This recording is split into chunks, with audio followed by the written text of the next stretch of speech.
welcome back to Cowabunga Corner. This is the toys that initially came out after the movie came out. And these are based off of the movie from the 2007 Kevin Munro doing the CGI Ninja Turtles. These were made by Playmates, which has been making Ninja Turtle toys since the very beginning of the Turtle toy lines for children. And we've got all 4 turtles. Actually, we have 5 because we have Raph as the Night Watcher over here. We got a lot of variety of characters. We have right here the Generals, the Stone Generals. We have Max Winters, we have Casey and April and Karai. There's not really any characters they're missing out on because we didn't have that many characters who interacted. So as long as you bought a lot of foot soldiers and bought this set, you were good on characters. Of course, there was the monsters. Like the Jersey Devil here, he's my favorite.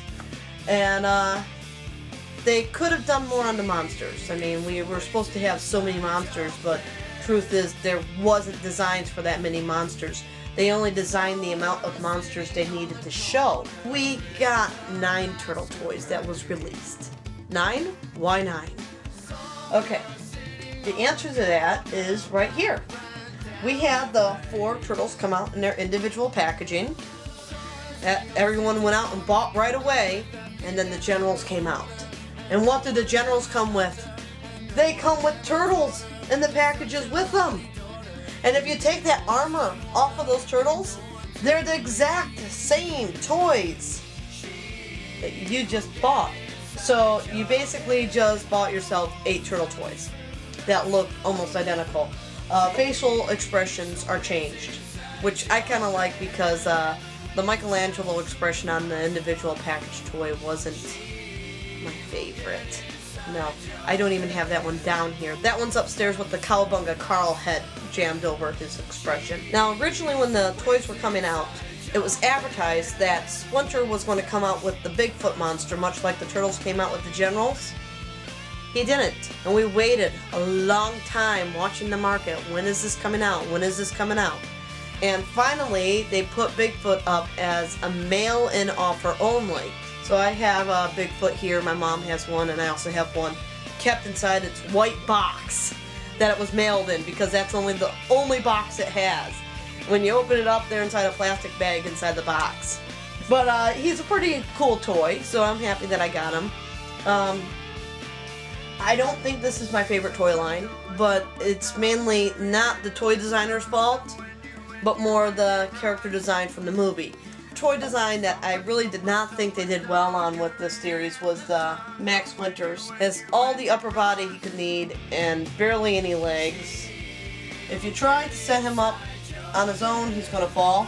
So you have to lean him on someone to get him to stand upright. My favorite toy in the series is Jersey Devil. Isn't he cute? He has the best scene in the movie. I was so happy to get a toy.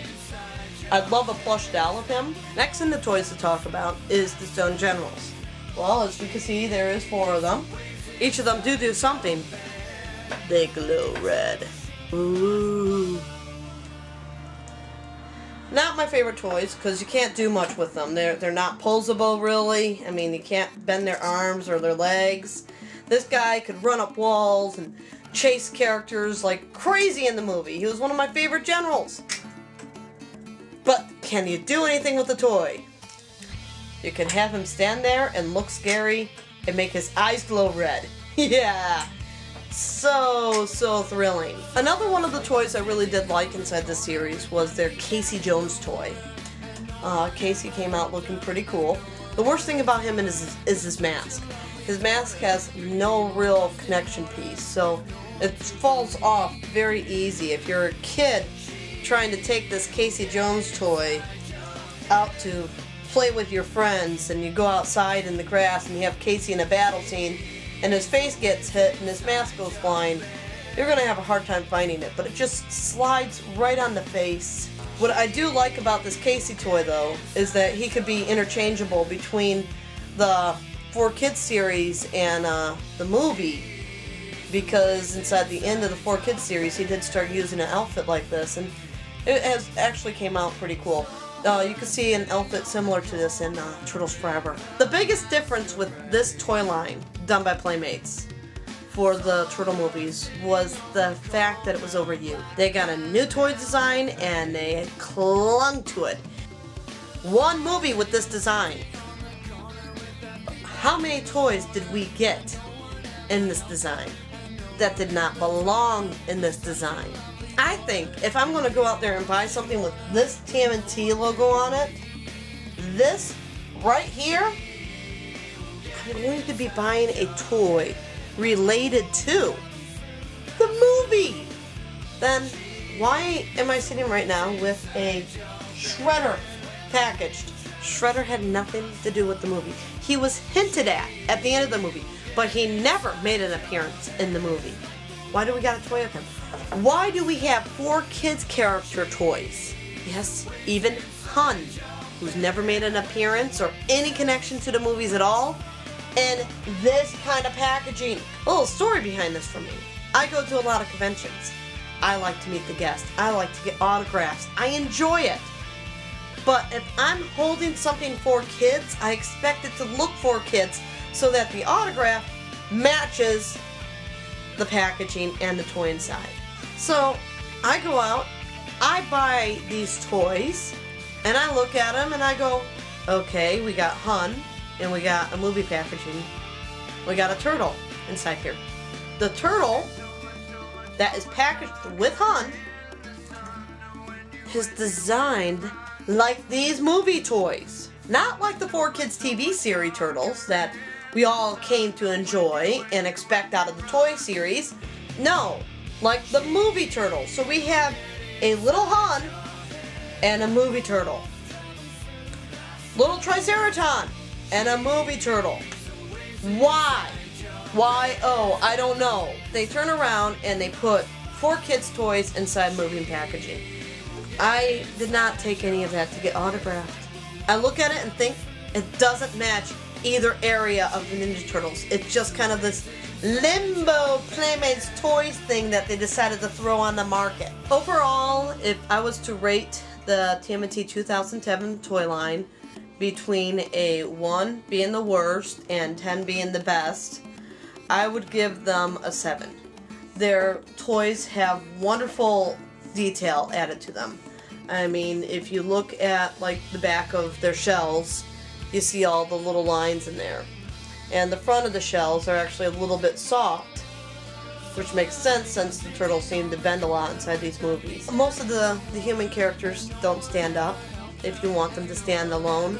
Yeah, the human characters can't stand up that well, so it's part of the design, but for a child who's trying to set up a line of toys, or an adult trying to set up as a collector display, it's hard when every single toy that you need to try and get to stand solo needs like a stand or gummy stuff on their feet to keep them in one place. So when it comes to the human toys of the movies here, it gets a thumbs down. The Turtles gets a thumbs up. They're fun, they're nice, they're not as flexible as I would like in some areas, but they do have a lot of posing with their legs. I just think it would be nice if we could move the ankles a little bit, because these feet were very flexible inside the movies. And another thing was the sizing of the monsters. Like, I think the sloth monster should be a little bit bigger than this. So we got my likes and dislikes for this toy line all laid out in this blog. I'd like to know what your opinion is. Do you collect the toy series? Have you collected this toy series? Do you like this above the other movie toys? Or is this set of toys kind of just like, oh, they're cool, but they're here type for you? Where do you rate them? Are they a 1 or a 10 for you? As I said, I'm kind of middle, towards better, because they're not like the worst. And I do know which toys I don't like, but that's another review. So I can't wait to see your opinions and views on the TMNT 2007 toy line. She's the waves inside your